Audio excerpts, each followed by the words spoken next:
Bonsoir chers téléspectateurs et bienvenue à votre émission Le Monde Inconnu. Il est exactement 23 heures passées de quelques minutes et vous êtes sur votre chaîne Canal 2. Alors nous avons commencé depuis quelques semaines à vous entretenir sur la mystique de l'alimentation.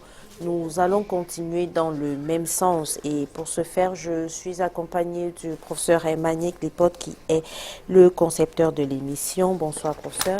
Bonsoir Laura Agathe, bonsoir à tous les téléspectateurs de Canal 2 International. Alors ce soir, de quoi sera-t-il question dans la mystique de l'alimentation? Alors nous allons parler de l'initiation, initiation et alimentation spirituelle pour tomber vers la santé et les nutriments. Voilà ce qui a été préparé ce soir comme menu. Alors, nous allons passer 90 minutes ensemble. Bien sûr, c'est avec la chronique de ce soir qui va se faire en deux parties. Vous auriez également la réflexion et la possibilité de participer à votre émission en nous envoyant des messages via le numéro qui s'affiche sur le bas de votre petit écran. Alors, si vous êtes prêts, le train quitte la gare et le prochain arrêt, c'est la chronique de ce soir, la première partie. L'initiation et l'alimentation spirituelle dans le cadre de la mystique de l'alimentation et la spiritualité.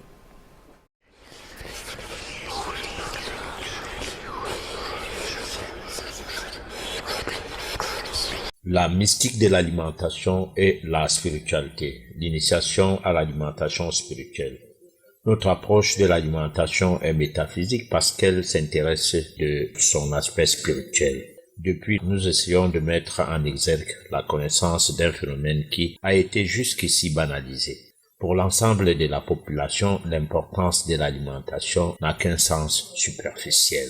En vérité, seul un savoir mystique qui importe plus vis-à-vis de multiples systèmes alimentaires qui existent. Cela consiste de chercher à maîtriser l'essence divine que cache chaque aliment. C'est ce qui va permettre de comprendre le véritable pourquoi mangeons-nous. Pour vivre, il faut que nous puissions entretenir l'énergie de vie reçue à la naissance, ce que d'aucuns appellent force vitale ou source de vie. Si celle-ci vous quitte, la mort va s'en suivre. Manger est donc ce carburant qui va faire tourner le moteur de vie en nous. Nous y revenons pour faire comprendre que l'approche métaphysique de l'alimentation s'occupe plus de la double dimension des aliments. Dans une telle approche, nous cherchons à faire comprendre que trois types d'aliments, air, eau et nutriments, dont nous exposions les bienfaits depuis le début de ce thème, la mystique de l'alimentation et la spiritualité ont un sens explicatif profond. À en parler est une réelle contribution qui consiste à faire ou à susciter à tous ceux qui nous suivent une sorte de curiosité vis-à-vis des connaissances qui régissent la question de l'alimentation et particulièrement son côté occulte. Il s'agit d'une information qui se doit être une formation concernant l'art de se nourrir. Un art alimentaire tout distinct, au-delà de toute limitation que connaissent les cours de diététique ou de nutritionnisme, dans lesquels tout laisse à désirer parce que ne se traduisant en aucune étude sur le sens divin qui se cache dans chaque aliment, permettant de découvrir leur côté spirituel. Le devoir d'un initié est de sortir l'alimentation de ses jouettes occultes particulières, puisqu'il s'agit là d'un phénomène de vie incomprise jusqu'ici. Du commun des mortels, certaines personnes finiront par savoir que l'homme est un être physique, psychique et spirituel, et que ses relations avec le monde supérieur relèvent de la science spirituelle. Une science d'initiation qui doit être mise à la disposition de tous ceux qui le désirent. Savoir que l'alimentation a une signification de haute dimension. À cet effet, son importance n'est donc pas comprise par ceux qui sont du domaine de la science classique. Toutefois, les connaissances livresques proposées dans vos universités et autres ne parviennent finalement pas à percer le mystère de l'alimentation en tant qu'un phénomène occulte à double dimension. En d'autres termes, l'alimentation ne saurait être une question de recettes culinaires publiées dans les livres, dont le but serait la commercialisation d'un ensemble d'ingrédients bon marché. car derrière un tel choix d'enseignement diététique se génèrent des repas aux effets toxiques, mutagènes, devant muter les chromosomes, ou génotoxiques, c'est-à-dire sous l'influence de ce produit, aliments, boissons ou médicaments, ceci pouvant provoquer des mutations génétiques, cancérogènes, neurotoxiques ou tératogènes, dont l'action sur l'embryon peut produire de monstres au cours d'une grossesse, etc. Le but de ces énonciations n'est non plus le fait d'aller vers des connaissances concernant la physiologie de l'alimentation et la chimie des produits alimentaires, mais d'établir le rapport entre la manière de manger et votre évolution spirituelle. Parce que nous déplorons qu'en aucune fois l'école classique ait eu à s'intéresser à le fait de faire des cours orientés pour une compréhension nouvelle de la physiologie occulte de la digestion. L'homme ayant perdu son instinct pour mieux vivre, il s'avère nécessaire qu'il soit mis à la portée de tous des cours initiatiques d'alimentation spirituelle pour que l'on puisse véritablement manger pour vivre et non vivre pour manger. Que l'on puisse véritablement manger pour vivre et non vivre pour manger. Professeur, quel est le lien que vous faites entre l'initiation et l'alimentation spirituelle? Alors, le lien va aller pas à pas au cours de cette édition, parce que nous pensons que l'alimentation fait partie des éléments initiatiques. Parce que il ne faut pas désolidariser l'alimentation de l'initiation. Autrement dit, on devrait plutôt mettre avant l'alimentation et après maintenant initier, comme technique, comme pratique, comme nous allons le voir tout à l'heure. Parce que si on est mal nourri, on a un mauvais cerveau. Chez les Bantous, on disait que le jour qu'on mange la viande du lion, c'est pas le jour qu'on attrape la gale. C'est-à-dire, les gens avant constata qu'en mangeant la viande du lion, la gale s'en suivait après. Donc, on avertissait les gens qui s'intéressaient à cette viande que mangez la viande du lion, mais attendez-vous à voir la gale. Ça veut dire quoi? Ça veut dire que ce n'est pas le jour de début d'initiation, c'est-à-dire si par exemple je dis comme mon anniversaire c'est le vendredi prochain où je vais avoir mes 67 ans, c'est le jour-là que je marque un bémol pour une autre manière de vivre. Comme quoi je redémarre ma vie en considérant que mes 67 ans écoulés, mon comportement, ma manière de faire les choses que je faisais, je ne dois plus les faire. Alors ça ne va pas aller instantanément et ça ne va pas réussir si je veux le faire instantanément, ça doit aller progressivement. Mais cependant, je dois me préparer à ne pas faire des choses qui, plus tôt, auront effet sur moi dans le futur. C'est pourquoi, parmi les choses à prendre en compte, c'est-à-dire à mettre en place comme décision à ne plus faire ceci ou cela, parmi ces choses, il y aura l'alimentation. C'est par là que ça commence. On ne peut pas devenir du jour au lendemain un initié, à moins qu'on le soit de manière innée, parce qu'en fait, il y a des gens qui ont déjà des atouts à leur naissance, qui sont en rapport avec leur vie antérieure, ce qui les permet d'avoir une longueur d'onde de plus sur ceux qui apprennent à commencer à faire certaines pratiques dans tous les plans. Parce que, par exemple, même à l'école, il y a des gens qui ont l'art de réciter les cours facilement. Pendant que les autres, il les faut coraniser, c'est-à-dire prendre le temps. Mais l'autre, il lit une fois, plus qu'on lui a dit en classe, c'est fini, il retient. Donc, il a une mémoire déjà prédisposée à retenir des choses du genre, sans toutefois s'y mettre longtemps. Mais en réalité, il faut une préparation. C'est pourquoi l'initiation commence par l'alimentation spirituelle, en fait. C'est ça le rapport. Alors, depuis un certain moment, on parle d'alimentation et aujourd'hui, on met l'accent sur l'alimentation spirituelle. Quelle serait la différence entre l'alimentation, je vais dire basique, si on peut appeler ainsi, et l'alimentation spirituelle dont il est question. Alors, l'alimentation spirituelle est initiatique, c'est-à-dire qu'on tend à initier les enfants, les mamans, les pères, c'est pas moi, les épouses, les femmes, à se comporter autrement, d'abord en regardant les aliments ou en sentant le parfum des oignons, de la tomate. On a déjà la salive remplit la bouche. On est prêt à manger. Alors, tous ces comportements doivent bénéficier d'une attention qui ouvre à ce qu'on dise, est-ce que ce qu'on prépare là, c'est disponible pour ma bouche?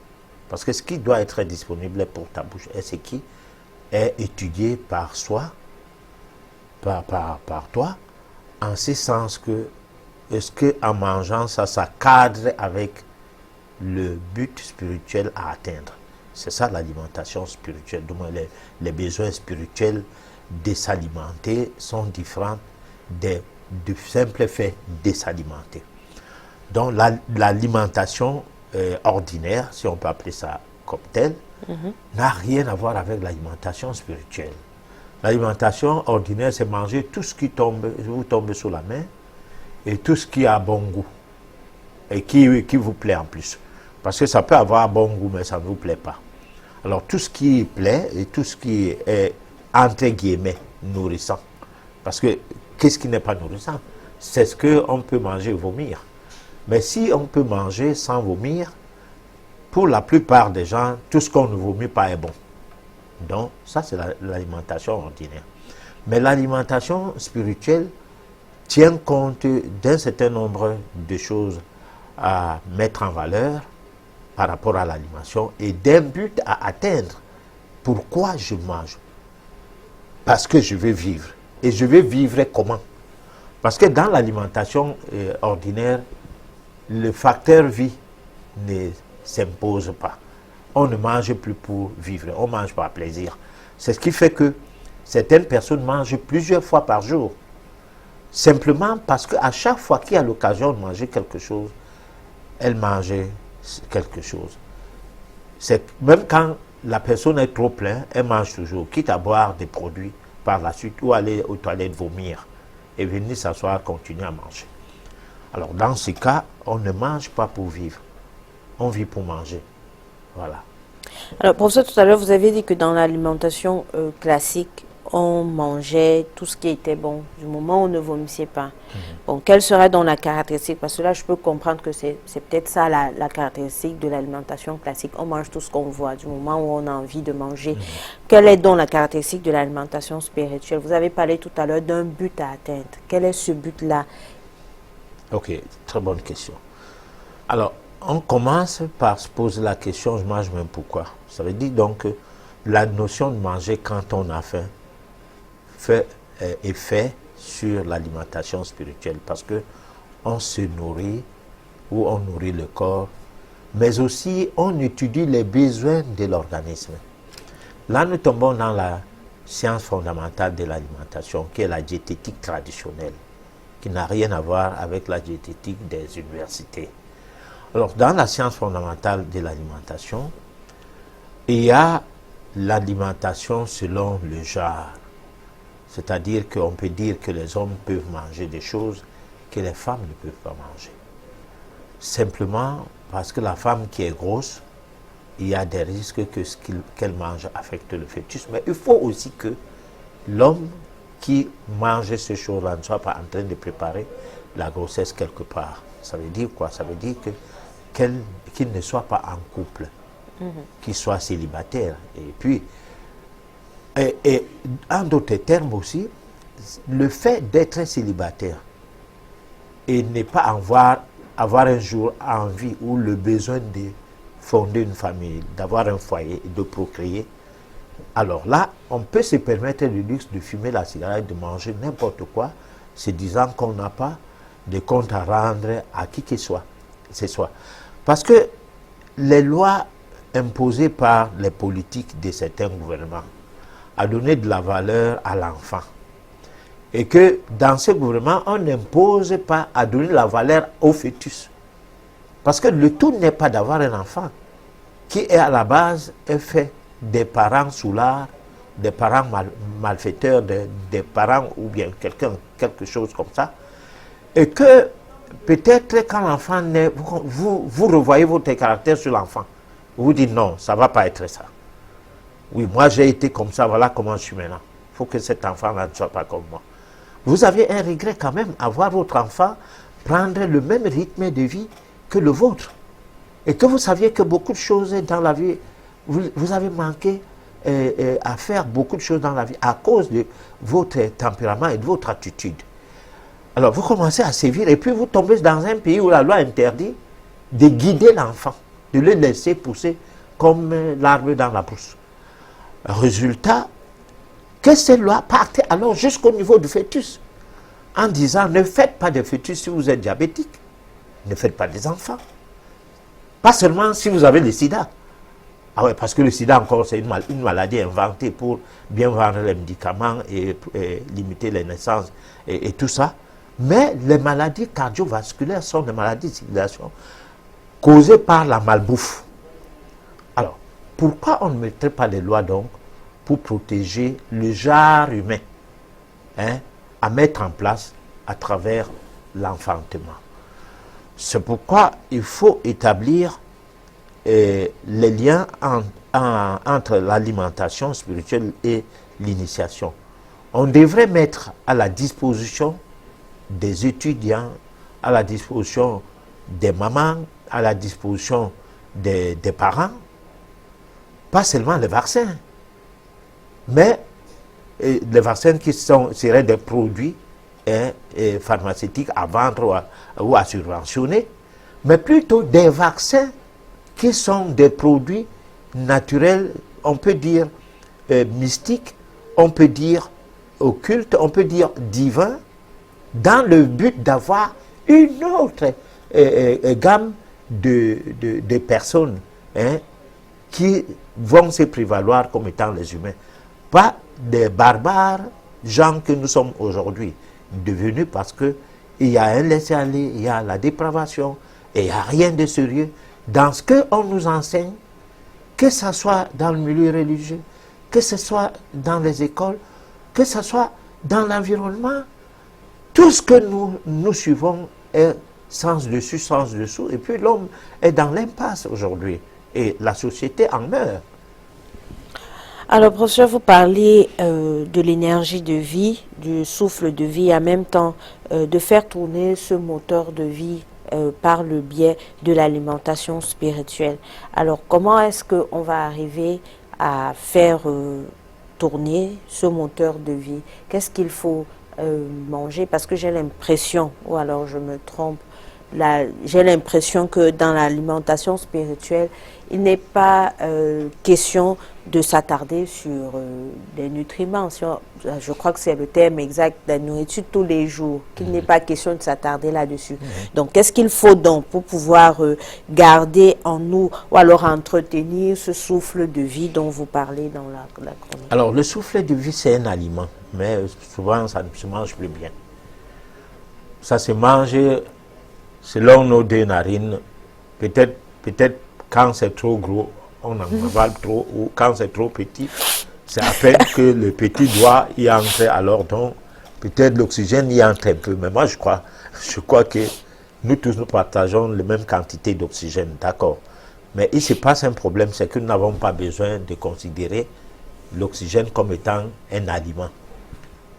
Et ce manque de besoin d'y aller de cette manière-là ne dépend pas de nous en tant que tel, dépend du cadre dans lequel nous avons évolué, dépend également de notre environnement ou de notre formation scolaire.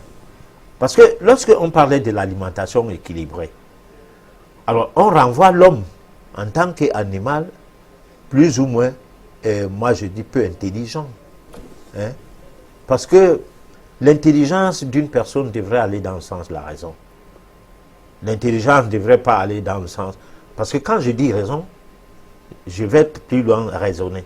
Et quand je dis raisonner, je vais plus loin, sensé le sens des lois de la valeur. C'est-à-dire qu'est-ce qui est valable et qu'est-ce qui ne l'est pas. Alors, donc, il faut voir la chose sur l'ordre de la valeur. Est-ce que nous mangeons pour vivre? Oui. Est-ce que nous vivons comment? Nous respirons déjà. Qu'on mange ou qu'on ne mange pas, ça ne va pas aller. On constate que bêta, on mange même et qu'on respire mal. Comme pour dire que la respiration fait partie de l'alimentation dont nous devons accorder un plus d'importance ou autant d'importance. Par contre, on doit manger l'oxygène, on doit manger l'hydrogène, l'eau, et on doit manger les nutriments. Maintenant, donner une classification à ces trois types d'aliments. L'oxygène doit se manger abondamment et avec méthode, avec rythme, de manière profonde, pendant que l'eau doit se boire abondamment, mais pas autant que l'oxygène. Ça, dans l'ordre de valeur, l'oxygène passe en premier. Ça veut dire qu'on ne respire pas là, qu'on reste seulement là. Mais on respire parfois en faisant travailler ses poumons. Parce que la capacité des poumons à consommer l'air va de soi. C'est-à-dire, pour le sportif, ça se vérifie. Quand quelqu'un arrive à courir plus vite, ce n'est pas parce qu'il apprend à courir vite, mais c'est parce que ses poumons acceptent aussi prendre plus d'air. Alors, à partir de là, il ne s'étouffe pas. Mais si vous commencez à prendre les exercices, le sport comme quelque chose de pas nécessaire, en quelque sorte, vous n'avez plus l'occasion de nourrir suffisamment votre organisme de cet autre aliment qui est essentiel. Alors maintenant, vous ne faites pas du sport, mais vous ne faites rien, pas de respiration profonde, pas d'exercice respiratoire, même chez soi. Mais vous vous privez d'un aliment essentiel de la vie qui serait l'aliment à produire, du moins, à donner la chance à l'organisme de consommer au-delà de 90%. Maintenant, l'eau, on doit prendre au moins 2 litres d'eau par jour ou plus. Même 3, même 4 litres d'eau par jour, ça, tout dépend de tout un chacun, mais en réalité, il faut au moins 2 litres d'eau par jour. Maintenant, les aliments, on doit manger 1 fois par jour, pas plus. Et pas de grandes quantités de nourriture. Parce qu'une fois par 24 heures et suivant le genre d'aliments, parce que vous pouvez encore prendre les fruits plusieurs fois par jour, on suppose que vous n'en avez pas pris un peu de trop. Mais si vous prenez plusieurs fruits le matin, il y a des risques que jusqu'à 17 heures, vous n'ayez pas faim. C'est-à-dire que vous faites un cortège de fruits et que vous en consommez suffisamment le matin. Alors, il est possible que vous restez toute la journée sans avoir faim. Mais se sentir interdit de continuer à manger ou de vouloir manger, ça, vous allez dire, mais je n'ai que pris les fruits aujourd'hui, mais est-ce que j'ai même mangé? Comme pour dire que pour ce genre de personnes, les fruits ne sont pas les aliments. Et parfois, là, on y trouve des chrétiens qui lisent bien la Bible qu'au départ, Adam et Ève n'avaient pour aliment que les fruits, mais ça, ils s'en moquent. Donc, voilà comment on peut classifier les aliments sur le plan spirituel.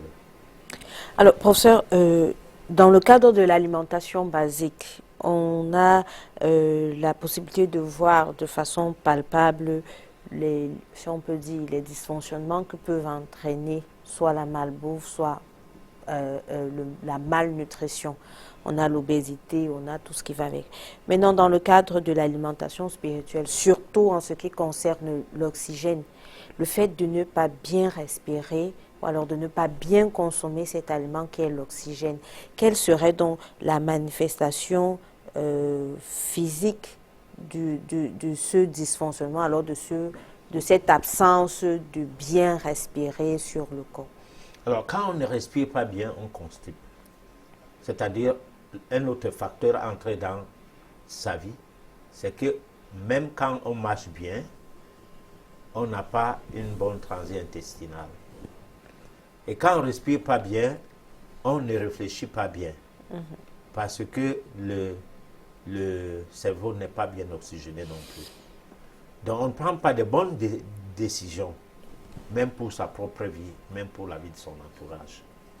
Ou alors quand on est gouvernant, on n'arrive pas à gérer certaines situations parce que le cerveau n'est pas bien oxygéné.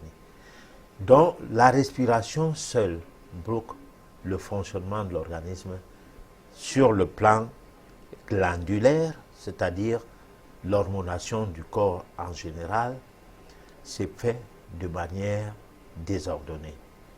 Même le système nerveux ne va plus bien fonctionner. Et à la longue, on peut avoir certains problèmes chez les hommes, les faiblesses sexuelles, chez les femmes, la perte de l'appétit sexuel et bien d'autres facteurs, c'est-à-dire l'égoïsme. Vous tombez dans une histoire où certaines choses ne vous plaisent plus, où vous radicalisez dans la jalousie et tout, simplement parce qu'on ne respire pas bien et on ne boit pas bien de l'eau.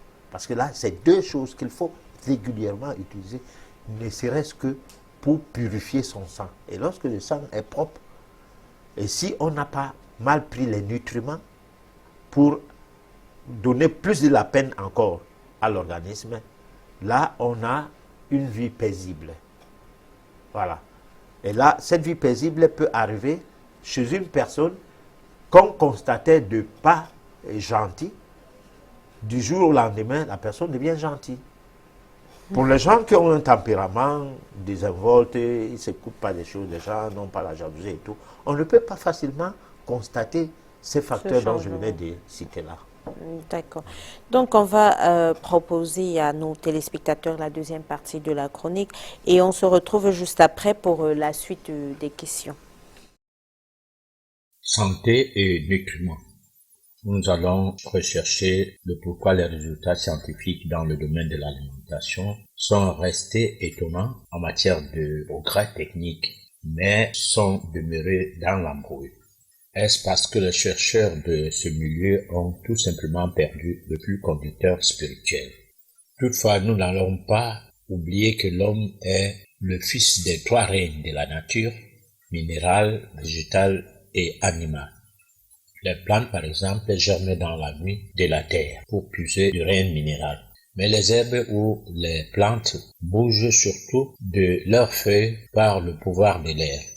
Elles se nourrissent aussi de l'oxygène. Leurs fruits mûrissent grâce aux rayons du soleil, comme germe l'âme de l'homme à l'intérieur du cœur. Chez l'homme, ceci étant empreint de pulsations, des énergies et vibrations électromagnétiques de l'héritage lui ayant été légué par ces deux premiers rayons.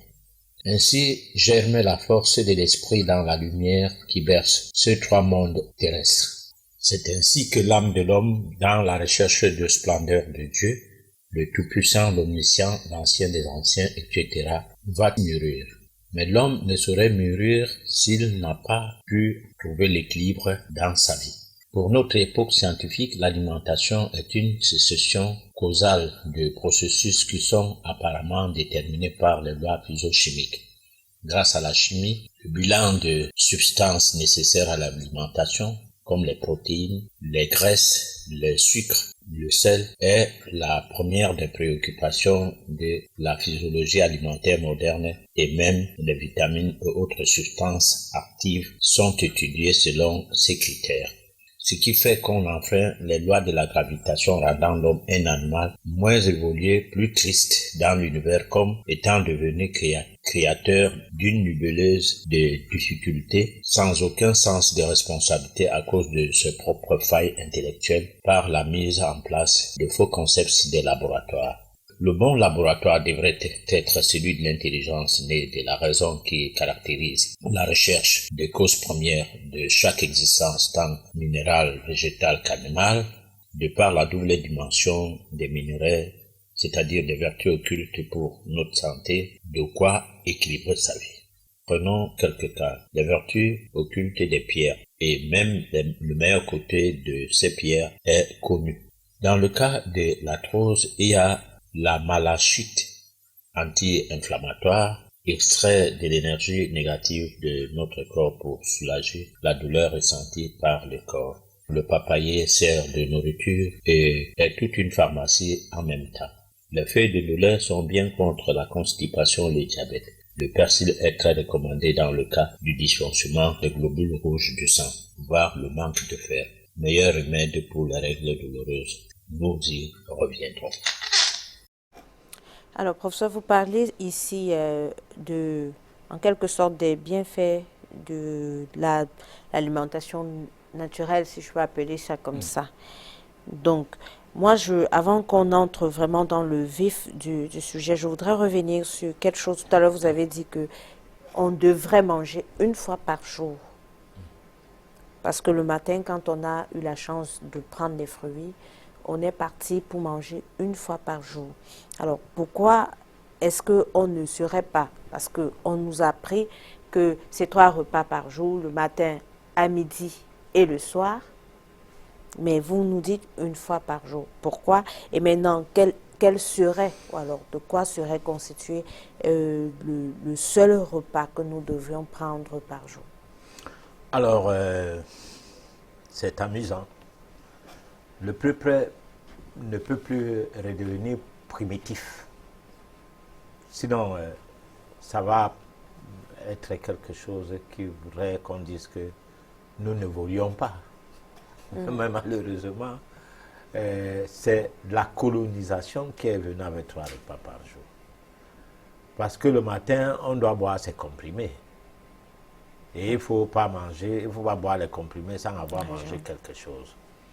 Aussi parce que le matin, on doit vendre le café.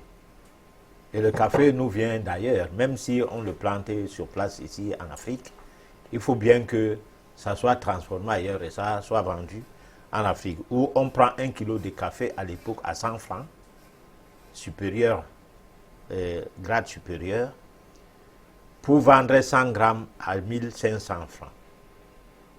Et transformer. Et transformer comment? Écraser seulement. Bon, mis dans une boîte. Alors vous voyez le bénéfice qu'il y a entre 100 grammes pour 1500 et 1 kilo de café, 1 kilo de café à 100 francs. Alors, de quoi dire aux gens, buvez le café tout le matin pour que le bénéfice se multiplie. C'est des besoins économiques. Et le café qu'on boit le matin sert à quoi?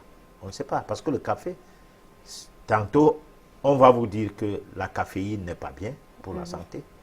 D'autres fois, on va vous dire que ça fait à ce que les radicaux libres, dont les cellules mortes qui ne sont pas partie du corps, seront éliminés grâce au café. On ne voit personne transpirer parce qu'il a bu le café. Rien. Ce que moi c'est du café, c'est que si vous prenez beaucoup de café, il peut arriver que quel que soit l'âge, votre prostate est intacte. Mais vous allez perdre les dents. Oui. Vous allez avoir des problèmes à d'autres niveaux pendant qu'au niveau de des maladies de la prostate, l'hypertrophie, la prostatite et tout, vous serez un peu épargné de ça. Donc, maintenant, 3 repas par jour étaient conditionnés sur le fait de créer un commerce, qui était la base même de l'enseignement culinaire des femmes mises en soumission à l'Église catholique pendant 9 mois avant d'accéder au mariage. Donc, dès que tu as un préposé, comment c'est le genre de fiançailles que ton mari, du moins ton futur mari, ne peut que venir te voir au couvent, mais jamais ne peut avoir contact avec toi jusqu'à 9 mois. Là, elle apprend à faire le café, à préparer avec la tomate fruit avec de l'huile, sur des bases de marmite en aluminium, prépare au cancer d'estomac, aux problèmes d'ulcère d'estomac, aux gastrites et tout. Donc, ça prépare aux maladies qu'une certaine médecine venue de ces gens-là va venir intervenir, vous en dépendrez de leurs médicaments. Il fallait donc savoir préparer avec la tomate, les oignons et tout venait de là où la colonisation est venue avec ces églises-là et tout, jusqu'ici. Donc, on ne cultivait pas la tomate, ni les oignons, ni tout ça se cultive aujourd'hui, mais au départ, non. Moi, je suis allé au Gabon une fois, jusqu'en 1992, mais le pays étant coupé sur le fait que les agriculteurs n'arrivaient pas à avoir l'accès, les produits n'avaient pas à avoir l'accès dans la ville. Beaucoup de produits venaient de l'Europe, de la France, pour être vendus au marché. Alors, je parlais des produits alimentaires qui condimentent les sauces et tout, donc tomates, oignons, ail et tout ça. Bon, c'est vrai que jusqu'aujourd'hui, il y a des magasins ici qui ne vendent que des produits importés de ces genres-là. Les pissenlits, les artichauts et tout ça. Voilà. Mais là, il y a de bonnes raisons de vendre ça ici parce que les expatriés s'en procurent, puisque ça fait partie de leur base alimentaire. On ne peut pas les amener à ne pas voir ce qu'ils mangeaient avant, de continuer à manger ça. Mais sauf que nous, nos produits ne sont pas vendus chez eux. Non, du tout. C'est-à-dire qu'il faut une autorisation spéciale pour pouvoir vendre même le poisson pêché en Afrique, en France. Donc, il faut qu'il y ait l'accord du gouvernement. Bon, là, c'est la parenthèse, parce que nous parlons de l'alimentation. Je peux toucher tous les domaines sociaux pour essayer de déplorer des situations. Alors, maintenant, lorsque la dame savait donc que le petit déjeuner, ça se mange, il faut le lait. Le lait, c'était n'importe quel lait. Ce lait-là existe encore, le lait en crème. Aucune femme, aucun mammifère au monde ne pousse son lait, ça tombe en crème et bien sucré. On ne sait pas quel genre de lait ça. Mais c'est ce qu'on nous faisait boire dès l'enfance et c'est le genre de lait là qui était la base du petit déjeuner si jamais on ne prend pas le café au lait. Ou alors si on veut prendre le café au lait, voilà le genre. Il y avait autre chose maintenant. Le soir, il fallait manger.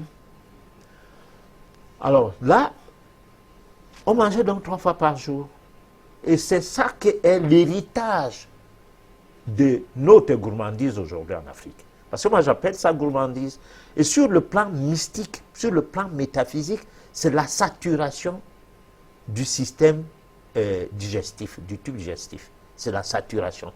Et en d'autres termes, tous les produits artificiels, comme je viens de dire là, qui sont basés sur les lois physico-chimiques artificielles, sont cancérogènes, sont mutagènes, sont tératogènes.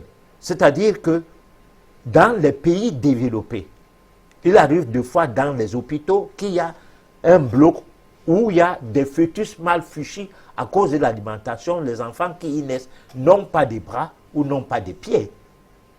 Alors, je ne sais pas, si on tue ces enfants-là où ils n'en existent pas encore, là, c'est nos médecins qui peuvent expliquer ça parce que moi, je ne suis pas dans la maternité. Je m'occupe des malades qui viennent des hôpitaux, et beaucoup plus avec des dossiers médicaux, mais non des bébés. Je ne sais pas comment ça se passe, mais ce que je sais, c'est que même sur le net, si tu veux savoir combien de bébés naissent en Europe qui ont des paralysies ou bien qui ont des situations, certaines paralysies viennent sur les contraceptifs, où l'enfant, les genoux sont par derrière, non par devant. D'autres naissent avec des membres écourtés, ainsi de suite. C'est des produits qu'ils ont consommés, soit dans l'alimentation artificielle, qui est basée sur la chimie alimentaire, parce qu'en fait, tout ce qui est de laboratoire, c'est la chimie artificielle, parce qu'il y a plusieurs façons de parler chimie. Il y en a, quand tu dis chimie, ils disent, mais le citron, c'est un produit chimique. D'accord, mais c'est un produit chimique naturel. Voilà.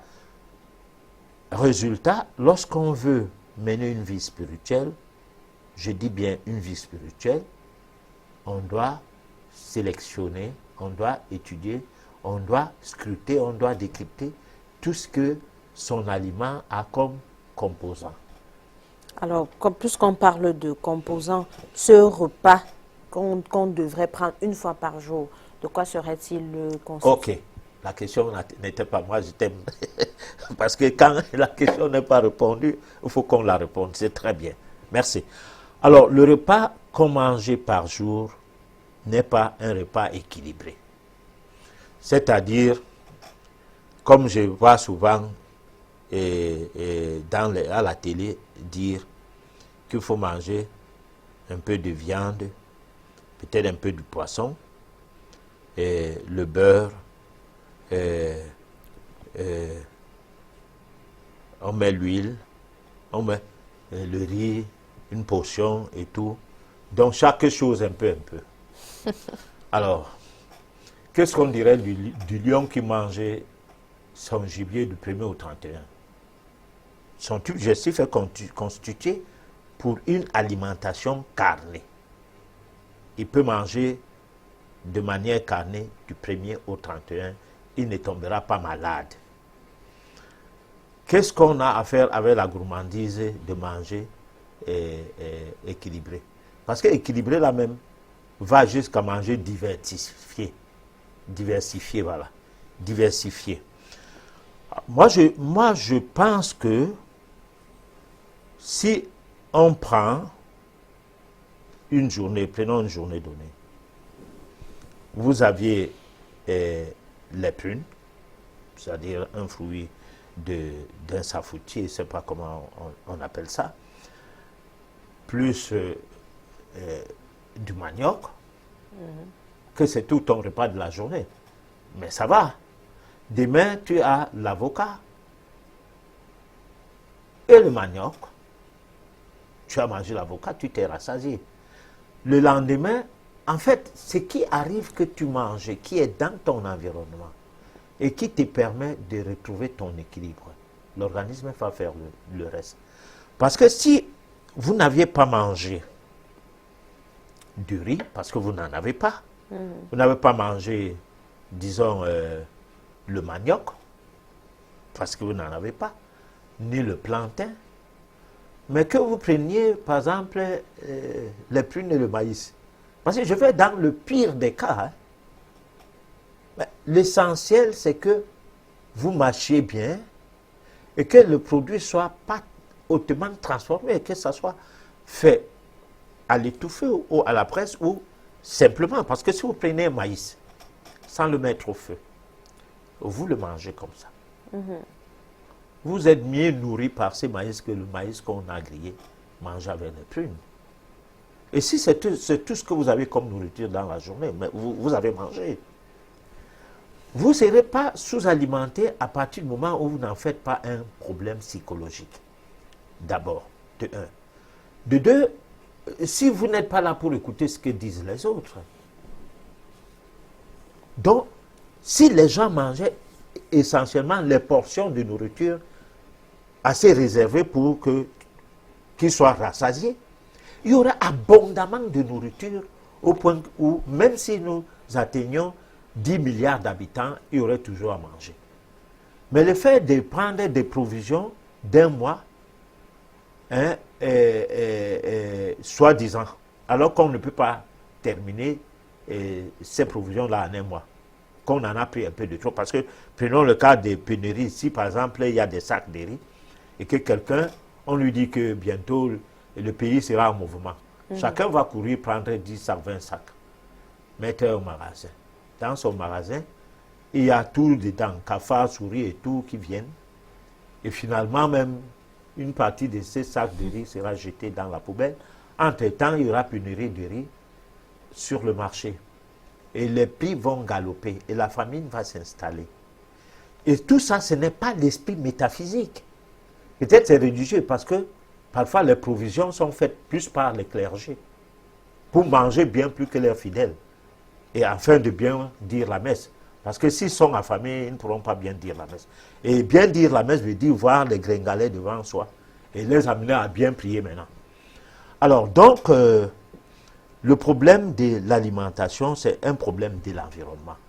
Il n'y a pas de modèle d'aliments où on peut dire tel repas correspond à tout le monde dans le monde entier. Non, ce que mange le Chinois n'est pas ce que mange le Français ni le Camerounais, ou ce que mange le Camerounais dans sa région n'est pas ce qu'il mangeait dans la ville. Les gens de certaines régions n'ont pas certains produits alimentaires. C'est pourquoi je n'ai donné l'exemple que sur le ridicule même de l'alimentation, c'est-à-dire des choses réduites à sa juste valeur pourvu qu'on mange. Voilà. Mais professeur, pourvu qu'on mange, qu'est-ce que vous faites donc de, on appelle protéines, lipides, Voilà. glucides, on dit il faut manger équilibré. Alors, il existe 3 types d'éléments en macronutriments. Macronutriments veut dire des éléments, grosso modo, qui peuvent en eux regrouper d'autres particules et d'autres substances nutritives. Il y a les glucides.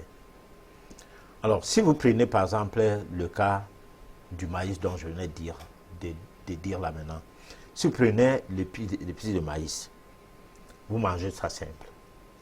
Vous avez les glucides dedans. Vous avez les protéines et vous avez les lipides. Juste le maïs là. Vous n'avez pas besoin de mettre beaucoup de choses autour du maïs. Et la même chose avec La prune. Mais là, il y a 2 sortes de prunes. Ce qui se mange cru et ce qui se mange grillé ou bouilli. Alors, ce qui se mange bouilli perd certaines de ces choses. Parce que les aliments crus ont plus de valeur que ce qui est cuit, ce qui est transformé. Ça perd de sa valeur. C'est comme l'arachide. Si vous prenez l'arachide qui n'a pas été mise au feu, vous avez lipides, glucides, protéines. Donc vous avez mangé équilibré. Parce qu'en fait, manger équilibré, c'est quoi? C'est de manger lipides, glucides, protéines. Et là, le corps a la chance, pour avoir obtenu comme matière première lipides, glucides, protéines, en état de matière première, l'organisme a donc la chance de transformer les lipides en huile pour les articulations, pour qu'il n'y ait pas de craquement lorsque tu te lèves ou quoi. Et a la chance de transformer les glucides en sucre pour avoir l'énergie, pour avoir la force. Et a la chance de transformer les protéines en protéines pour que la constitution physique s'établisse. Voilà. Alors, pourquoi manger équilibré? Prendre les choses qui sont sorties de nulle part et de partout, mélanger dans un même repas, produire des interférences qui vont faire que, quand vous gazez, les odeurs nauséabondes remplissent partout. Hein? Pourquoi? Et comme ça, vous encombrez votre côlon, donc le gros intestin, qui va devenir une poubelle. Et là, ça fait travailler beaucoup l'appendice et l'amygdale subit aussi des secousses. Votre tube digestif est déjà mal parti et votre état de santé est appelé à se détériorer. Voilà. Donc, professeur, vous aviez fait allusion tout à l'heure à des pierres. Et vous aviez pris l'exemple de la malachite qui serait un anti-inflammatoire. Alors, est-ce à dire que quand on parle d'alimentation spirituelle, on fait également allusion aux pierres? Alors, ça veut dire quoi? Ça veut dire qu'on a parlé de... Parce que là, l'alimentation, la mystique de l'alimentation, tout ce qui alimente notre corps et la spiritualité, ça c'est le thème qui est utilisé, du moins qui est proposé durant tous ces temps-ci. Alors, maintenant, on a dit l'eau avec les minéraux lors de la dernière édition. Ces minéraux-là peuvent partir du fait que l'eau n'en a pas assez. Vous prenez une pierre, vous jetez dans l'eau. Hein? Ça dort. Le lendemain, vous prenez cette eau-là. Même si, apparemment, l'eau n'a pas eu une influence de cette pierre parce que vous ne voyez pas un cette changement influence, physique. un changement physique. Mais il y a une influence parce que la mémoire de l'eau va capter les vibrations de la pierre, puisque l'eau a une mémoire, va capter les vibrations de la pierre et il va s'établir dans l'eau quelque chose d'un plus qui fait en sorte qu'à force de boire cette eau, si vous ne mangez pas des choses qui vous ont fait avoir le rhumatisme et l'arthrose, si vous continuez pas à les manger, parce que le problème n'est pas de vouloir soigner une maladie en restant dans les mauvaises habitudes qui ont été à la base de votre maladie. Alors, si vous ne mangez, continuez pas à vous alimenter comme tel, si vous avez changé votre mode de vie et que vous attaquez un traitement naturel du genre, alors, non seulement votre santé va s'améliorer, vous allez vous spiritualiser. Parce que c'est ça le problème de l'alimentation spirituelle. L'alimentation spirituelle chasse l'alimentation artificielle. Et quand l'alimentation artificielle, les particules artificielles vont n'est plus concernées, même les particules artificielles qui sont restées dans le corps non dégradées, restées en termes de déchets, vont partir petit à petit, par le renouvellement des cellules, par le fait d'uriner, par le fait de faire caca et tout, et de transpirer. Fin de compte, votre corps va se libérer. Ça se passe comme si vous avez deux verres d'eau, deux verres. Alors, 2 verres d'eau, ou bien 2 verres. Non, 1 verre d'eau sale. Voilà, 1 verre d'eau sale. Vous mettez de l'eau dans... Vous avez 1 verre d'eau sale devant vous. Vous prenez un bidon d'eau pour purifier l'eau du verre d'eau. On vous dit de ne pas verser l'eau là. Vous allez faire comment?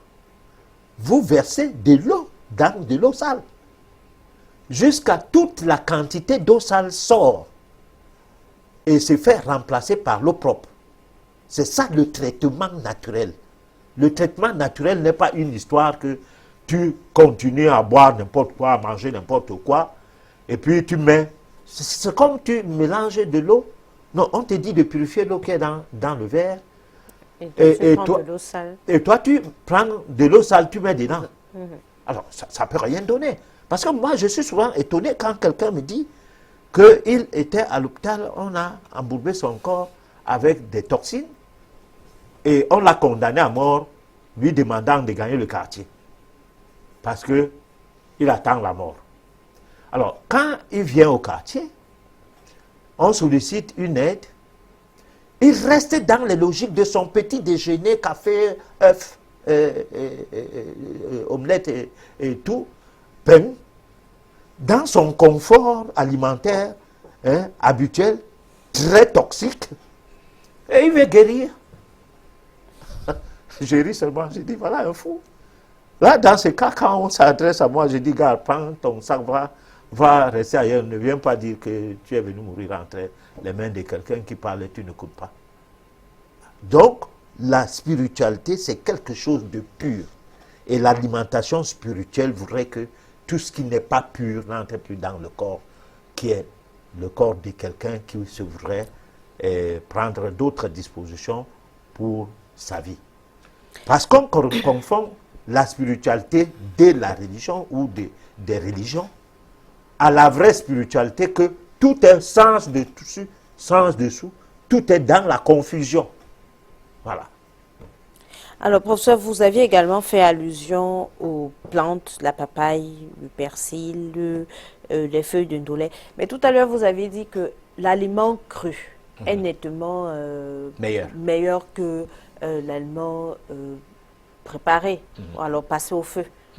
Donc, mais non, qu'est-ce qu'il faut donc faire? Parce que quand vous parlez, par exemple, des bienfaits de la papaye, ou alors des feuilles de ndolé, et ça dit qu'il faudrait consommer les aliments crus, ou alors souffrir de les passer au feu et de ne pas avoir tout ce que ces aliments peuvent nous apporter. Alors, il y a cru et cru. Ce qui est des fruits, on n'a pas besoin de les préparer. Tout à fait. Même les grains. On peut manger les grains de soja crus, meilleurs qu'en les cuisinant. L'arachide également. Et le maïs. Tout ça, c'est bon cru. Vous pouvez aussi faire que pendant que vous mangez une sauce, vous aviez votre farine, maïs soja quelque part, et puis vous saupoudrez dans la sauce pour revivifier la sauce en question, afin de permettre à ce que la digestion s'améliore. C'est comme vous pouvez avoir des oignons, à chaque fin de repas, vous prenez un oignon entier, vous découpez et vous mélangez avec le repas mort. Parce que mort par le fait de la transformation. Mais maintenant, revenons sur la cuisson même, la cuisson proprement parlant. Il y a deux types de cuisson en ce qui concerne les végétaux qui sont dans le cadre des feuilles. Parce que le ndolé, c'est les feuilles. Oui. Alors, il y a des feuilles dures. Comme le ndolé? Comme le ndolé, mais pas très dur quand même. Le feuille de persil, c'est un peu plus dur. Les feuilles de manioc, c'est un peu plus dur. Voilà. Alors, ces feuilles-là, pour enlever les éléments, les particules actives, les principes actifs de ces feuilles, parce que le but de l'alimentation, naturellement, c'est nourrir le corps, permettre à ce que tout ce dont le corps a besoin, qu'il puisse obtenir ça de l'aliment. Donc, chez les Bantous, on disait manger, c'est soigner. Et que si toutes les maladies étaient comme la famine, personne ne mourrait. On dit Djeye Matibla.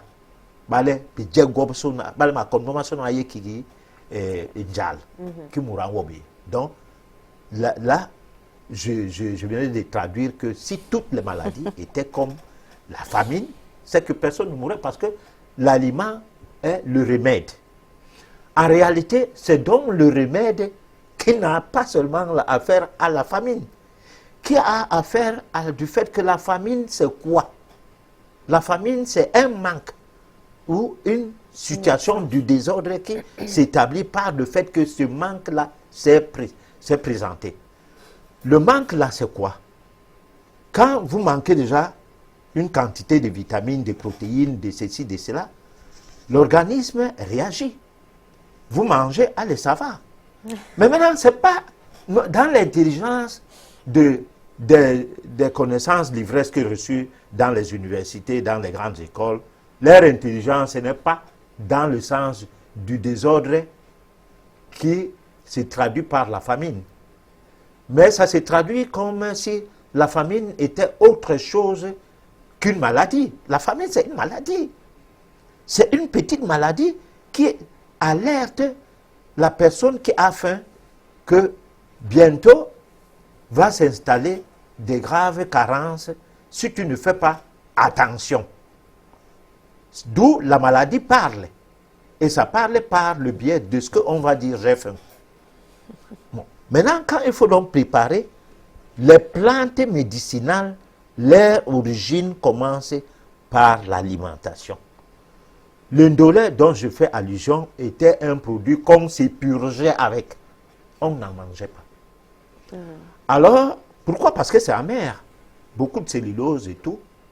Donc, on passait par la voie anale pour le lavement du côlon. Mais après, on a dit, mais attends. Mais si on met ça par ces voies, on ne meurt pas. Pourquoi ne pas essayer de prendre ça par la bouche pour ne pas s'épurger tout le temps? Parce que d'autres gens trouvent incommode même de faire le sel. Moi, j'ai connu des gens qui ne veulent pas faire le sel. Ils trouvent que c'est quelque chose de pas bien, comme certaines femmes qui n'aiment pas les menstrues. Alors, donc, cette élimination des déchets ne les intéresse pas. Malheureusement, d'autres, c'est plutôt le lavement par voie rectale qui ne les intéresse pas. Résultat, ils préfèrent boire quelque chose et que ça produise la diarrhée, mais une fine diarrhée un peu. Pas beaucoup, parce que trop de diarrhée, encore, soit il est du corps médical, on va dire, ah, il va se déshydrater. Hey, c'est dangereux.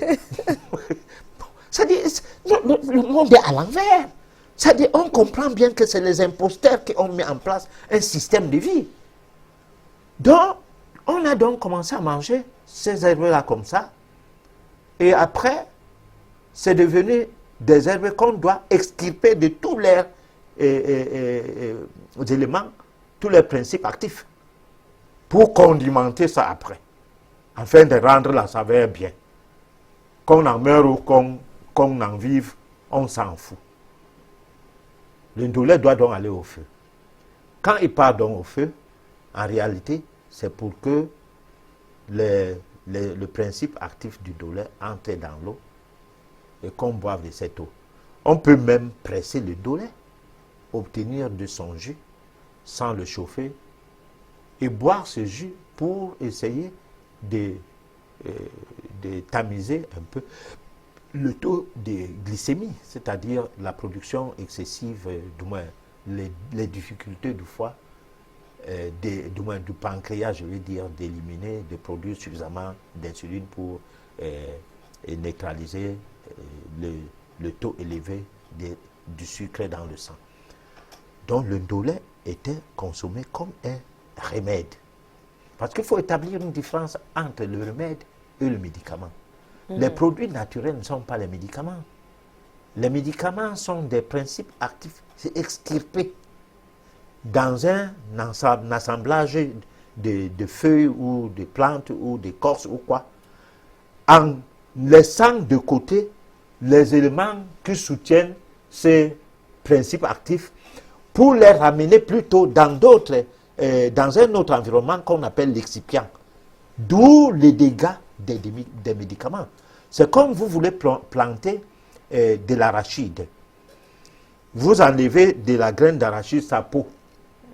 Vous allez planter, ça ne va pas pousser. Par contre, ce qui fait pousser la graine d'arachide est resté là. C'est un petit bouchon comme ça là. Oui. Mais c'est resté. C'est comme ça. Donc, en d'autres termes, il faudrait manger mort, mais redonner la vie. Vous pouvez manger mort parce que vous ne pouvez pas faire autrement. Mais j'ai dit, si vous avez votre poudre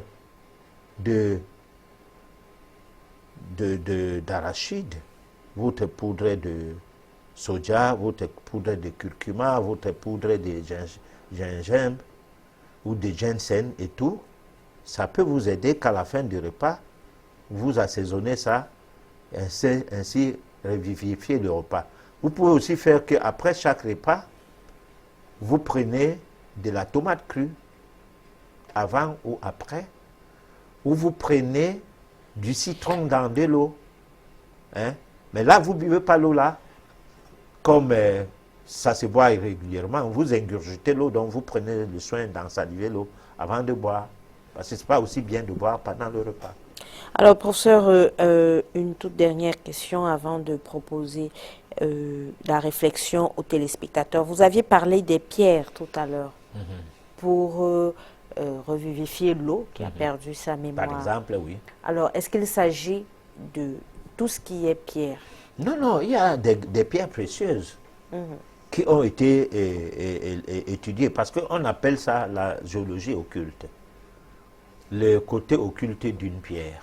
Il n'y a pas que pour la santé passant par le fait de boire, mais on peut en faire un bijou pour ajouter quelque chose dans sa protection ou pour améliorer son attirance.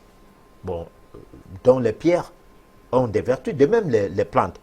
Dans le cadre de ce que nous sommes en train de faire là, nous allons glisser vers ces vertus occultes que nous avons essayé en cette deuxième partie de la chronique, parler de ça. Je crois que la prochaine édition, on va essayer d'entrer de fond en comble, parce qu'il faut aller même jusqu'à établir les rapports entre le tempérament d'un individu et les genres des végétaux qu'il doit consommer.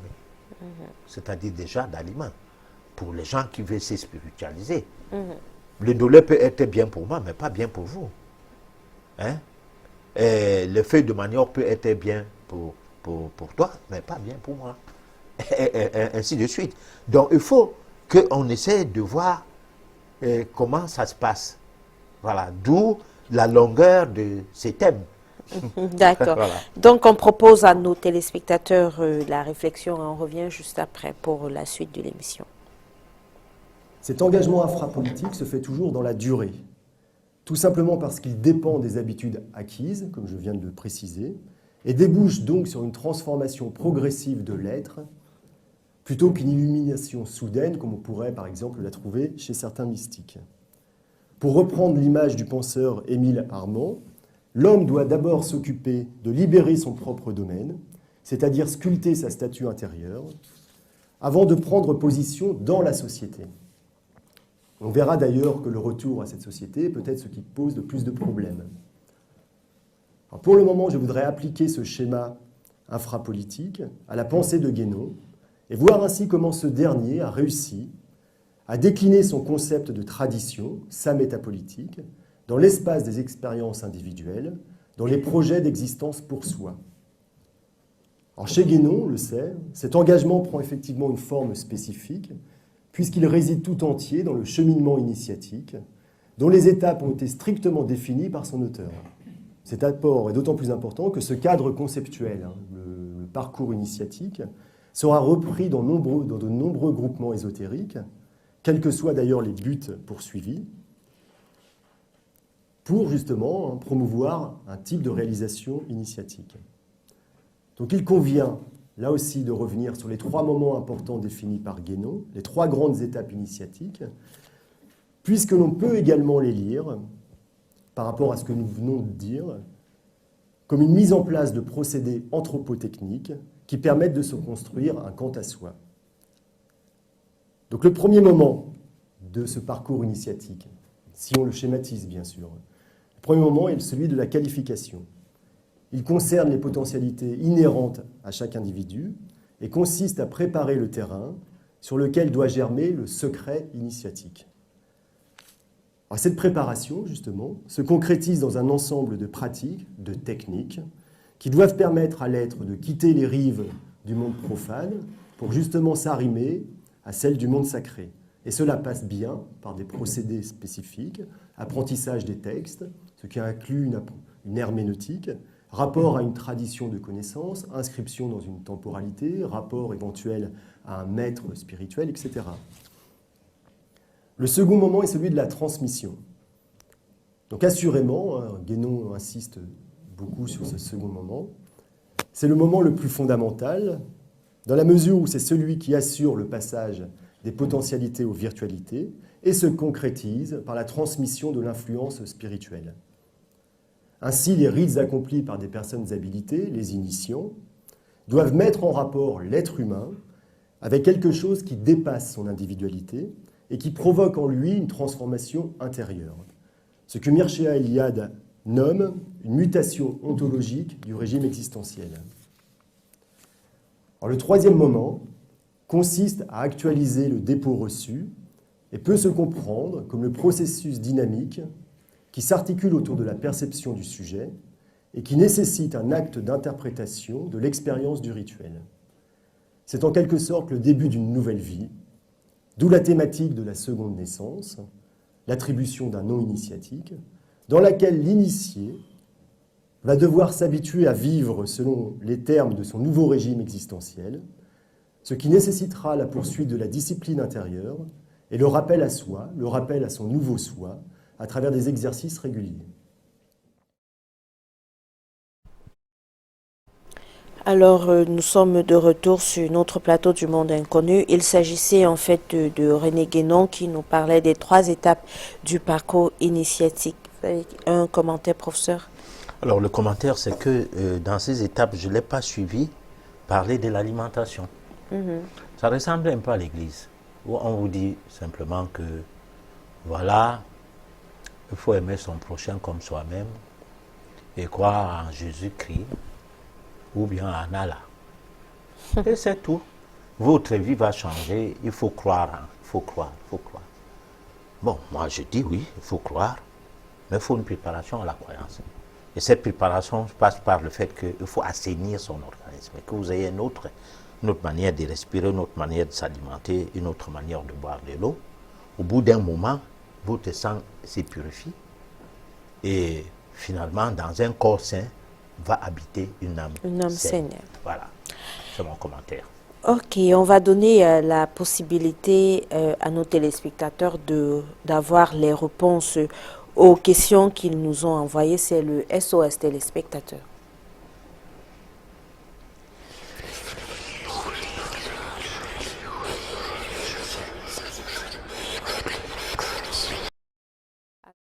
Isaac depuis Etoudi nous écrit, il dit avant l'obtention de son bac, il vivait chez sa maman et il était toujours excellent en tout, bourse d'études, tableau d'honneur et tout le reste. Mais après le bac, il est allé vivre chez son oncle et il constate que sa capacité de compréhension a considérablement changé et il voudrait savoir quelle serait, quelle serait la cause de cette baisse de performance. Il va appeler hors antenne, parce que là, c'est un diagnostic. Et cela dépend de monsieur à sensation. C'est celui-là qui répond à ce genre de questions. Mais moi, je ne suis pas un monsieur à sensation, parce que je préfère étudier minutieusement une situation afin de m'y prononcer. Voilà, donc à ces numéros qu'il appelle hors antenne, on lui réservera toute la gentillesse et qui permettra à ce qu'on l'écoute et peut-être qu'on pourra l'aider, peut-être. Alors, Christian depuis Yaoundé voudrait savoir à quelle heure il faut prendre son dernier repas. Alors, naturellement, il faut manger à chaque fois qu'on a faim. Si on a faim 20 fois, il faut manger 20 fois. Mais être sûr qu'on a faim. Parce qu'il ne faut pas avoir la famine des diabétiques. Les diabétiques ont faim toutes les 2 minutes, si possible. Et les obèses, parce qu'il y a un poids à entretenir, ce qui est normal. Par contre, la famine, ça peut arriver à minuit, si vous avez une activité mangée.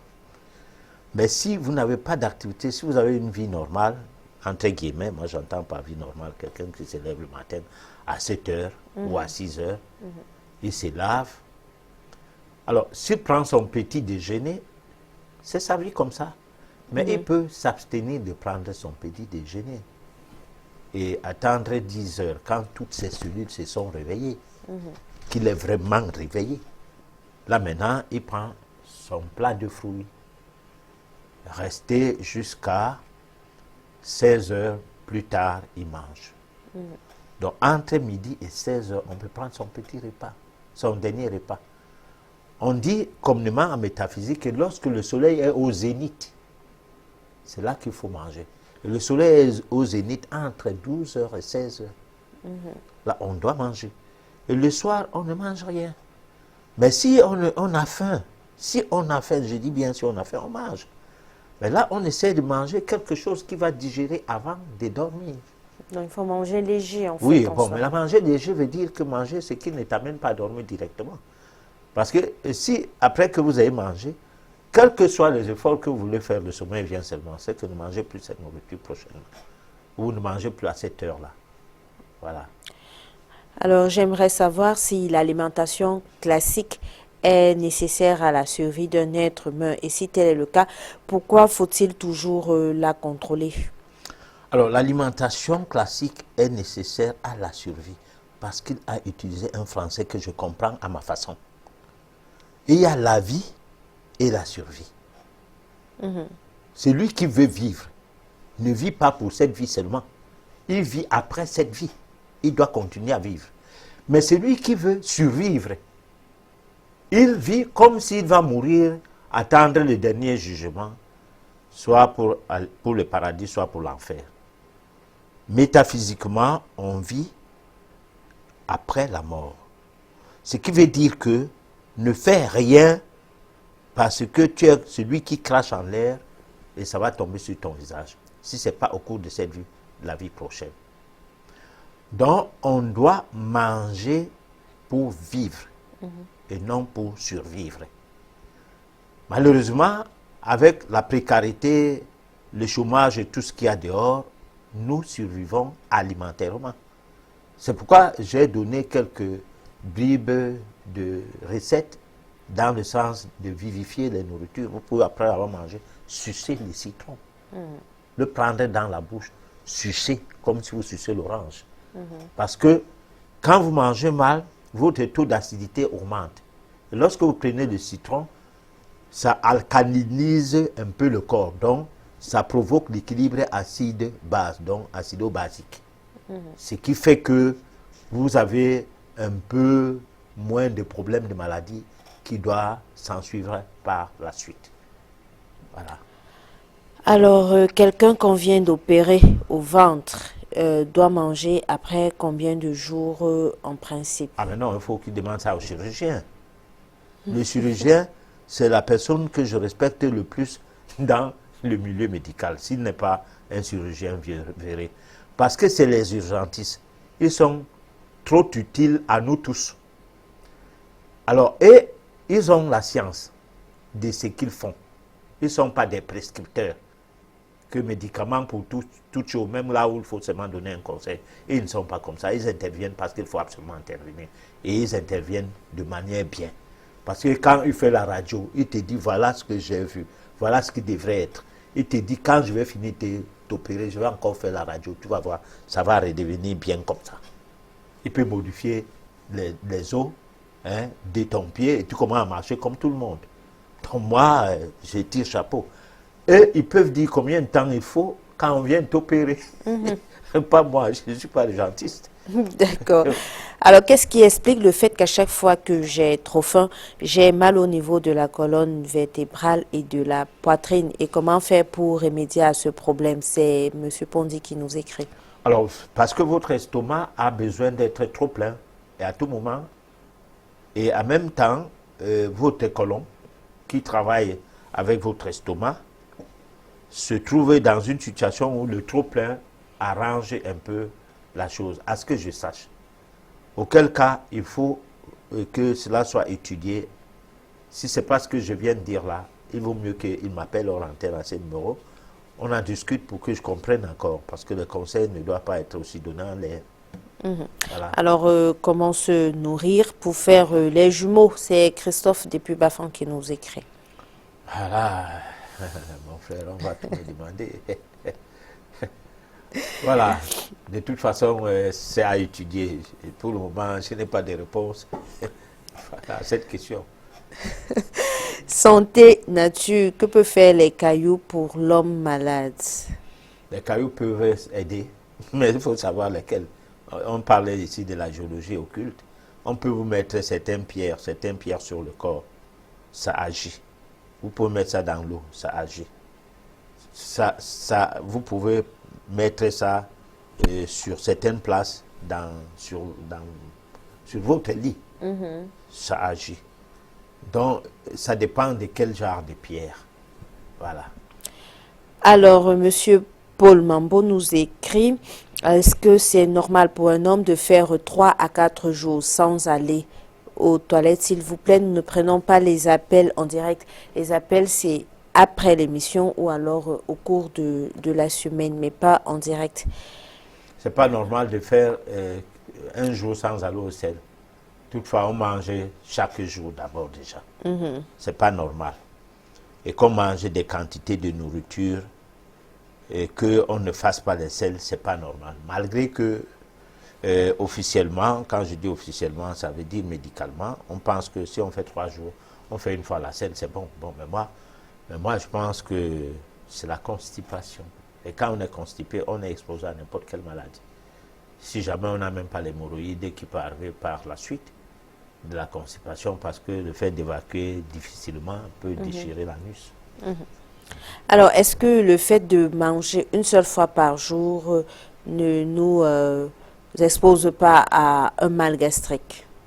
Un mal? Un mal gastrique. Ah oui, mais si vous avez besoin si vous avez l'habitude de bourrer votre estomac, dès que c'est vide, ça se frotte, non? Et l'ulcération qui est déjà installée peut être un facteur qu'il faut absolument le remplir vite. Mais ce mal gastrique est facile à réparer si vous prenez l'habitude de ne plus encombrer votre estomac. Là maintenant, quand vous prenez certaines plantes, ça va rapidement cicatriser les ulcères, c'est-à-dire le détapissement de l'estomac. Alors, quel type de pierre faut-il utiliser pour jeter dans l'eau? Alors, il y a plusieurs types de pierres. On va y revenir. Ne vous inquiétez pas, cher ami. Ce n'est qu'un pavé jeté dans la mer.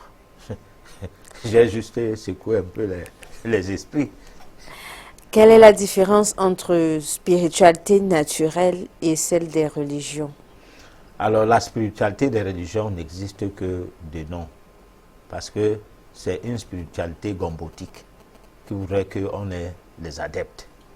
Et puis on vit bien. C'est un ministère, c'est un lieu de service. Voilà. Bon, la spiritualité naturelle, on ne va pas copier chez quelqu'un. C'est pourquoi, bien du temps, au cours de cette émission, on dit la métaphysique, telle que nous la prônons, c'est l'art d'amener les gens à devenir des hommes affranchis. De manière à établir le pont entre vous et Dieu sans intermédiaire. Donc, la spiritualité dans le domaine de la métaphysique, ça permet à l'homme de ne plus dépendre d'une autre personne comme soi pour parler de Dieu ou bien pour aller vers Dieu. C'est une manière de se cristalliser sur les pouvoirs qu'on a à l'état latent, afin de les développer et arriver à être en communion avec les forces spirituelles, lesquelles forces spirituelles vous mettront face à face avec Dieu, face à face à Dieu. Et comme ça, vous allez dialoguer de temps en temps.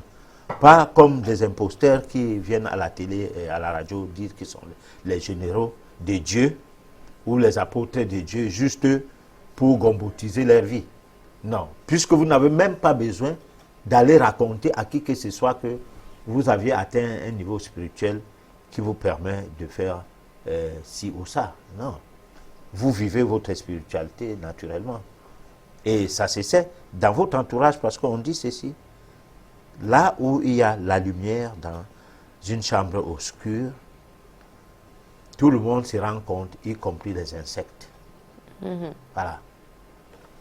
Alors, Monsieur Gatou, depuis Bertois, voudrait savoir quelle plante pourrait-on utiliser pour se déparasiter? Ah là, on ne va pas dire ça ce soir. Hein. Parce qu'il y a, par exemple, les grains de papaye. Mais est-ce que ça fait l'effet chez tout le monde? Non. Vous pouvez prendre les grains de papaye, normalement, on dit 7 grains chaque jour. Mais quand c'est un problème de parasites, vous devez prendre une cuillerée à soupe, des grains de papaye, comme ça pendant 3 jours. Mais vous allez regarder les selles, vous ne verrez rien. Alors, est-ce que vous avez vraiment les vers ou pas? Là, c'est un autre problème. Alors, entre la viande crue et la viande préparée, quelle est celle qui a de la valeur? Les deux sont les protéines mortes. D'un cadavre ne naît jamais la vie. Si on mange pour vivre, on ne peut pas vivre des cadavres. Quand on dit la viande, elle est morte, les protéines sont mortes déjà. Elle est préparée, la mort est doublement morte. Hein? Elle est doublement morte parce que, en réalité, vous avez encore tué davantage. Si vous pouvez encore manger ça sans préparer, mais vous avez quel genre de dents? Parce qu'une viande qui n'est pas préparée, franchement, même les poulets qui sont de l'élevage avicole de quelques semaines là, on en mange, qui sont tendres comme du chewing-gum, avec un simple effet que quand je vois les gens manger ça, je vois qu'ils avalent. Ah, je dis, ok, ça s'avale. C'est des conneries. Alors, si on respecte l'alimentation spirituelle, comment savoir qu'on est en train de se spiritualiser? Ça se fait seul. Vous commencez, la première chose de la spiritualisation, c'est le fait qu'on ne tombe plus malade facilement. Si vous aviez des maladies chroniques, ça commence à être des maladies non chroniques. Et les maladies non chroniques vont devenir une maladie. Une maladie va se transformer en état d'équilibre et l'organisme va se libérer. Et là maintenant, vous êtes parti du cadre de la maladie, vous entrez dans un autre cadre. La spiritualisation maintenant de votre âme. Parce que tant que vous êtes malade du corps, l'âme n'est même pas encore concernée par tous les efforts spirituels, des travaux spirituels que vous faites. Non, l'âme est en deçà de ça. Bon, parce qu'il ne faut pas qu'on raconte des histoires. La Bible, le Coran et tout ne changent rien sur l'âme lorsque l'homme n'a pas fait un travail de purification de son corps physique. Ça vraiment, il ne faut pas on se trompe dessus sur ce genre de choses. Voilà. Alors, monsieur Ngola, je crois, voudrait savoir quelles sont les vertus du vin blanc ou du vin de raffia dans notre organisme. Ah, mais le type là, peut-être qu'il sait que c'est ça qu'il faut boire. Hein. Le vin, c'est un jus. Là, c'est un jus qui sort de l'arbre. Comme le vin blanc, là, le vin de raffia. Le vin blanc, c'est le vin de palme ou le vin de raffia. Alors, c'est un jus qui sort de l'arbre. Résultat, ce vin a des vertus thérapeutiques de par le fait que l'arbre, là, a puisé de la nappe phréatique, de l'eau qui avait des minéraux et tout. C'est la même chose des vins comment on peut dire ça, des qualités supérieures qui sont vignés de manière naturelle, sans ajout, qui coûtent cher. Ça aussi, c'est des vins qu'on peut boire. Mais maintenant, les histoires de 1000 francs, un petit truc comme ça, un litre, vous avez 1000 francs de vin, qu'on a mélangé n'importe quel liquide, pourvu que ça ait la couleur de vin, ça c'est la maladie. Donc le vin blanc, quand on n'a pas ajouté des sucrètes et d'autres choses dedans, c'est bien pour la digestion. Alors, mais professeur, au village, on a l'habitude de mettre une Oui, écorce. Une Est-ce écorce. que L'écorce une là fois est que thérapeutique. Cette écorce est contre la sorcellerie. Parce que si tu prends cette écorce, tu piles ça, tu mets ça dans un petit truc rouge, dans un tissu rouge. Tu fais avec tu fermes ça avec le fil noir et puis tu mets dans la poche. Ça peut te protéger contre des sorts de certains petits sorciers là. Alors cette écorce mise dans le vin a seulement un problème, c'est que ça peut te faire devenir ivre. Ça peut te tourner la tête un peu. Mais aussi, c'est parce que ça va monter jusqu'au niveau du cerveau, mais aussi, ça peut t'aider à être protégé. C'est pourquoi les gens qui sont sous l'art là, de ce genre de vin, au cours de la nuit, les sorciers ne les attaquent pas. Voilà. Donc, en fait, c'est le vin blanc, ce comme on appelle communément le matango. C'est ce qu'il faut. Ouais. Il faut boire alors. Alors, on va prendre boire, oui. la toute dernière question, parce que le temps nous tient déjà à la gorge. Alors, professeur, y a-t-il une formule pour se souvenir des rêves? C'est Franck qui nous écrit. Il y a une initiation pour rêver utile. Peut-être que avec le temps, on aura des émissions portées sur comment rêver utile. Donc, restez les nôtres. Je crois que ce serait l'essentiel. On ne va pas tout dire en une émission. Tout à fait, tout à fait. C'est de fil à aiguille qu'on va arriver à faire quelque chose.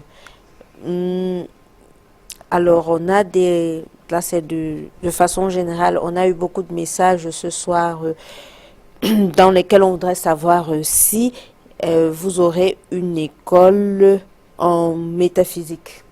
Oui, il faut appeler hors antenne. On va expliquer ça, comment ça se passe. D'accord. Donc, nous sommes arrivés déjà au terme de notre émission. Un dernier mot, professeur Avant. Alors, le dernier mot, c'est que nous remercions tous ceux qui nous suivent et qui nous encouragent, que ce soit sur YouTube, que ce soit en nous appelant après l'émission.